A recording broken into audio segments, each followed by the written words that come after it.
प्रिया लोकांनो, येशू ख्रिस्ताच्या नावाने तुम्हा सर्वांना माझ्या प्रेमपूर्वक शुभेच्छा।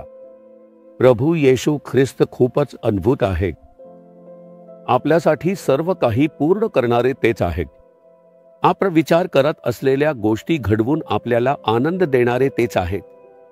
तुमच्या आयुष्यात काहीतरी गोष्ट घडत नाहीये, पूर्ण होत नाहीये आणि त्यामुळे त्रास होत आहे।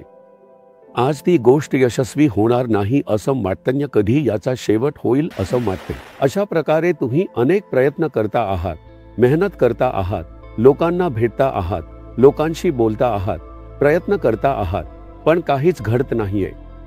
असं जर तुमचं कौटुंबिक काम, तुमचं व्यवसायाचं काम किंवा मुलांचं काम किंवा तुमचं नोकरीचं काम असेल, हो सगळं करूनच पाहिलं पर काहीच घडत नाहीये। कितीही प्रयत्न करून पाहिलं, किती नोकऱ्यांसाठी प्रयत्न केला, काहीच घडत नाहीये। असं सगळं झाल्यावर तुझ्या मनात एक दुःख आहे का? त्याला काय मार्ग आहे? मग मी असंच संघर्ष करत आयुष्यभर जगू शकतो का असं तुम्हाला वाटतं का? परमेश्वर एक सुंदर सल्ला देतो। नीतिसूत्रे अध्याय 16 वचन 3 मध्ये, आपली सर्व कार्ये परमेश्वरावर सोपव, म्हणजे तुझे बेत सिद्धीस जातील। तुम्ही खूप विचार करता, हे करावं का, ते करावं का, तिथे करावं का, यांच्याकडे पाहावं का, अनेक विचार करता। हे काम व्हायचं असेल तर हे करावं का असं वाटतं। अनेक विचार असेच येतात, मनात सतत फिरत राहतात। एक एक करून पाहता, काहीच घडत नाही। पर प्रभू काय म्हणतोय बघा, तुझी कृत्ये परमेश्वराच्या स्वाधीन कर। प्रभू, माझ्याने शक्य नाही, मी सगळे प्रयत्न करून पाहिले आहे, मी तुझ्या हातात हे सर्व सोपवतो, तूच पहा आणि कर। तू माझ्यासाठी सर्व काही करणारा देव आहेस, तुझ्या हातात सोपवतो असं म्हणा। तू आल्यावर माझ्याने शक्य आहे, मी करू शकतो।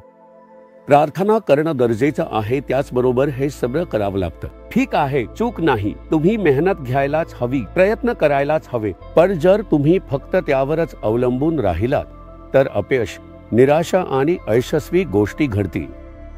पर तो सहमत झाला, कृपया ते मला द्या। प्रभू सर्व तुमचंच आहे म्हणून त्यांच्याकडे सोपवा, ते जबाबदारी घेतील। एक आई आली आणि म्हणाली, माझा मुलगा असं वागतोय सर, खूप मोठी अडचण आणि त्रास आहे सर, म्हणून नीट प्रार्थना करा। मी किती वेळा प्रार्थना करते, मी प्रार्थना केल्यावर माझ्या मुलामध्ये बदल नाही, तो तसाच वागतो।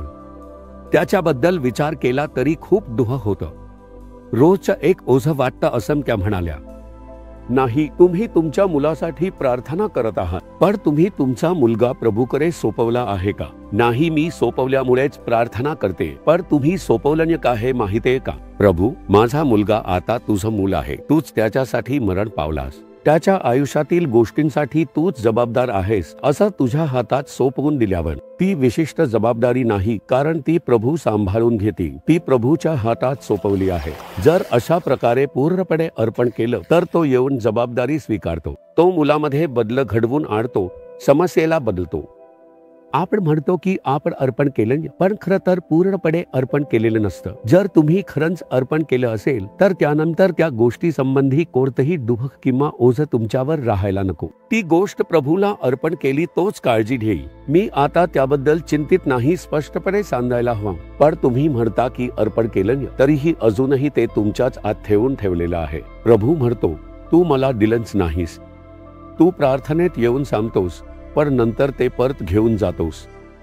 मग माझ्याकडे पूर्णपणे तुझं मन वळव, तुझे कृत्ये तू अर्पण कर, तुमच्या समस्या प्रभूकडे अर्पण करा। प्रभू, आता हे सर्व तुझी जबाबदारी आहे। माझी मुलं, त्यांचं काम, व्यवसाय, या सगळ्या गोष्टींमध्ये मी जेवढं शक्य आहे तेवढंच करू शकतो, मी काहीच करू शकत नाही। ही जबाबदारी तुझीच आहे, हे सर्व तुझ्या हातात सोपवतो, तूच हे सांभाळ। तुझ्या कृतींना अर्पण कर, प्रभूकडे समर्पित कर। आज तुम्ही समर्पण करता का? मनात जे काही आहे ते घेऊन प्रभूकडे द्या, नंतर ते पुन्हा मनात परत घेऊन ठेवू नका।